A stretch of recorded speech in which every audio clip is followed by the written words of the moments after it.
नरेंद्र मोदी गर्मजोशी के साथ गले मिलते हुए ऋषि सुनक के साथ और हैंडशेक करते हुए औपचारिक स्वागत।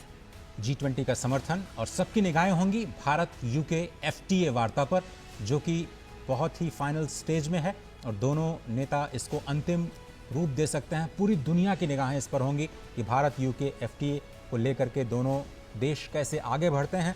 और G20 के सभी मुद्दों पर समर्थन करते हुए ऋषि सुनक स्पष्ट तौर पर, खुले तौर पर, औपचारिक तौर पर भारत का समर्थन और प्रधानमंत्री नरेंद्र मोदी की लीडरशिप की तारीफ कर चुके हैं।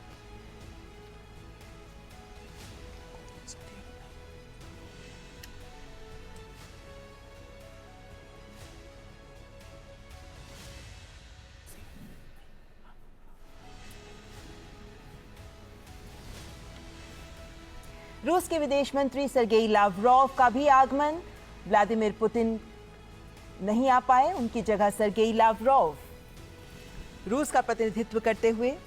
रूस एक शक्तिशाली देश जिसकी आवाज G20 शिखर सम्मेलन में महत्वपूर्ण रहेगी, बहुत ही महत्वपूर्ण रहेगी और शायद पूरी दुनिया ये देखना चाहेगी कि रूस का क्या रुख रहा है भारत की प्राथमिकताओं को लेकर के। और भारत की प्रेसिडेंसी में जो रशिया के कंसर्न्स हैं फूड सिक्योरिटी के मोर्चे पर या दूसरे जियोपॉलिटिकल टेंशन के मोर्चे पर, उसको फाइनल डिक्लेरेशन में किन शब्दों में परिभाषित किया जाएगा, क्योंकि यही वो पैराग्राफ होगा रशिया यूक्रेन क्राइसिस को लेकर के जिसमें सभी लोग ये पढ़ना चाहेंगे, रीड बिटवीन द लाइंस करना चाहेंगे कि क्या कुछ भारत की प्राथमिकताओं में शामिल रहा है। और अगर हम बाली डिक्लेरेशन की बात करें तो भारत का कहना है कि हम इस मुद्दे को बाली डिक्लेरेशन में जो अडॉप्ट किया गया था नेताओं के द्वारा, उसको वहीं पर छोड़ना चाहते हैं। और G20 की प्रेसिडेंसी में भारत विकास के मुद्दों को शामिल करना चाहता है, उस पर फोकस करना चाहता है, क्योंकि ये एक इकोनॉमिक फोरम है। जियोपॉलिटिकल टेंशंस को स्थान देने का इस फोरम, इसे एक मंच नहीं बनाया जा सकता। इसलिए ये मुद्दा बहुत ही इंपॉर्टेंट रहने वाला है। और लगातार हम कल से देख रहे हैं कि फॉरेन मीडिया भारतीय प्रतिनिधियों से भी बात कर रहा है कि कैसे इस मुद्दे को देखा जाएगा। और वैसे देखें तो बाली डिक्लेरेशन में भी रूस यूक्रेन संघर्ष के मुद्दे पर अंत में जाकर सहमति बन पाई थी, जिसके बाद सही शब्दों के साथ पंक्तियों को जोड़ा गया था और बाली डिक्लेरेशन सामने आया था। लेकिन उम्मीद की जा रही है कि इस बार भारत जिस तरीके से पूरे विश्व के विकास की बात कर रहा है, ऐसे में विभिन्न देश अपने सोच और एजेंडे को एक तरफ रखते हुए विश्व की बेहतरी के लिए एकजुट होने का आह्वान में भारत के साथ जुड़ेंगे। इस बात की उम्मीद की जा रही है, क्योंकि भारत भी लगातार जब से भारत ने अध्यक्षता संभाली है, भारत इन प्रयास में लगा रहा है कि विभिन्न देशों की अलग अलग आवाजों को कैसे एक साथ एक मत किया जाए।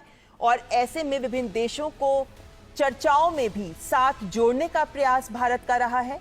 और इस वक्त जाहिर है कि रूस के विदेश मंत्री क्योंकि पहुंच चुके हैं, उसके बाद जब चर्चाओं में वे शिरकत करेंगे तो रूस यूक्रेन संघर्ष का मुद्दा दिल्ली डिक्लेरेशन में किन शब्दों के साथ रखा जाता है, किस हद तक जगह मिल पाती है, उस पर सहमति बनाने पर भारत का और विभिन्न देश जो भारत के साथ इस मुहिम में जुटे हुए हैं कि इस दिल्ली डिक्लेरेशन को फाइनल किया जाए और सही तरीके से भारत विश्व के विकास को लेकर जो आवाज बुलंद कर रहा है, ग्लोबल साउथ के हितों को साथ लेकर आगे बढ़ने की बात कर रहा है, उसको साथ मिल सके और सार्थक तरीके से उसे दिल्ली घोषणा पत्र में शामिल किया जा सके। इसका प्रयास भारत तथा अन्य देश भी G20 शिखर सम्मेलन में कर रहे हैं, क्योंकि कहीं ना कहीं ये जिम्मेदारी सभी देशों पर आती है कि अपनी सोच, अपने स्वार्थ को दरकिनार करते हुए इस वक्त विश्व की बेहतरी के लिए, विश्व कल्याण के लिए सोचें और आगे बढ़ें, ताकि कुछ ठोस एक्शन ओरिएंटेड एजेंडे सामने आ सके। तो भारत नहीं चाहता कि G20 को मंच बनाया जाए इस तरह की भू राजनीतिक जो टिप्पणियां हैं उसको लेकर के। ट्रॉयका देशों के राष्ट्राध्यक्ष, जिनमें इंडोनेशिया के राष्ट्रपति जोको विदोदो का भारत मंडपम में आगमन। इंडोनेशिया जो पहले अध्यक्ष रहा है ट्रॉयका, यानी वे 3 देश ट्रॉयका में शामिल होते हैं जिससे अध्यक्षता भारत ने ली और जिसे भारत अध्यक्षता देगा, यानी ब्राजील। और इस वक्त इंडोनेशिया के राष्ट्रपति जोको विदोदो का आगमन हो चुका है।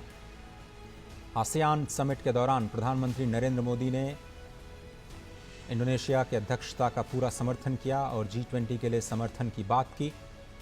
आसियान के मोर्चे पर भी उस मंच पर भी उन्होंने G20 के प्राथमिकताओं का जिक्र किया और उन्होंने कहा कि ये सदी एशिया की है, ये सदी हम सब की है और इसलिए जो free and open Indo Pacific है उस पर फोकस करना आसियान क्षेत्र को बहुत ही आवश्यक। और ये ट्राइका बड़ा ही इम्पॉर्टेंट, पहली बार ऐसा हो रहा है G20 के इतिहास में कि 3 विकासशील देश लगातार 3 सालों तक, अगर आप साउथ अफ्रीका, दक्षिण अफ्रीका को शामिल कर लें तो लगातार 4 सालों तक ग्लोबल साउथ या विकासशील देशों की आवाज़ के तौर पर ये प्रेसिडेंसी उन मुद्दों को आगे बढ़ाती रहेगी। और इसलिए कहा जा रहा है कि जो भारत अपनी G20 प्रेसिडेंसी में जो ये सुनिश्चित कर रहा है कि सभी वर्गों का, सभी देशों का कल्याण हो सके। और अपनी अध्यक्षता में भारत जिस व्यापक स्तर पर भारत ने आयोजन किए हैं, जिस व्यापक स्तर पर सभी देशों को शामिल किया है, वो ये दिखाता है कि भारत एक अलग आयाम दे रहा है G20 शिखर सम्मेलन को। और इस वक्त ब्राजील के राष्ट्रपति लुइस इनासियो लुला दा सिल्वा, ब्राजील जो भारत से अध्यक्षता ग्रहण करेगा, भारत के बाद ब्राजील G20 शिखर सम्मेलन का अध्यक्ष होगा। ऐसे में ट्रोइका के तहत ब्राजील के राष्ट्रपति लुइस इनासियो लुला दा सिल्वा भारत मंडपम में आगमन। ब्रिक्स के साझे सदस्य के तौर पर भारत और ब्राज़ील लगातार प्रतिनिधित्व करते रहे हैं एशिया का और विकासशील देशों का।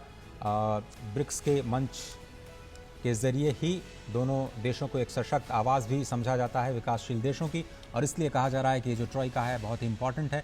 भारत से प्रेसिडेंसी अब ब्राज़ील को सौंपी जाएगी और कल शाम इसकी औपचारिक घोषणा की जाएगी। प्रधानमंत्री नरेंद्र मोदी ब्राज़ील को आधिकारिक तौर पर G20 2023-24 की अध्यक्षता सौंपेंगे। और इसके हालांकि ये सितंबर, ये जो कल डिक्लेरेशन किया जाएगा, ट्रांसफ़र किया जाएगा प्रेसिडेंसी, उसके बाद भी भारत की ओर से काम जारी रहेगा 30 नवंबर तक। 1 दिसंबर से ऑफिशियली ये प्रेसिडेंसी जारी और विकासशील देशों को, मुद्दों को प्राथमिकताओं के तौर पर ज़रूर शामिल किया जाएगा। पूरे विश्व को यही उम्मीद। तो ब्राजील के राष्ट्रपति लुइस इनासियो लुला दा सिल्वा का स्वागत करते हुए प्रधानमंत्री नरेंद्र मोदी।